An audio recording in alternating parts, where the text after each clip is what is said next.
Selamat pagi Tribuners, nama saya Edo Pramadi, jurnalis tribunsumisel.com di Kabupaten Oku Timur. Saat ini saya sedang berada di Jalan Merdeka, Martapura.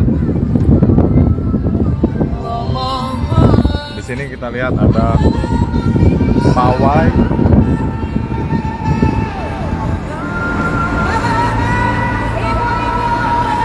menggunakan beca dalam rangka menyambut Ramadan yang sebentar lagi akan tiba.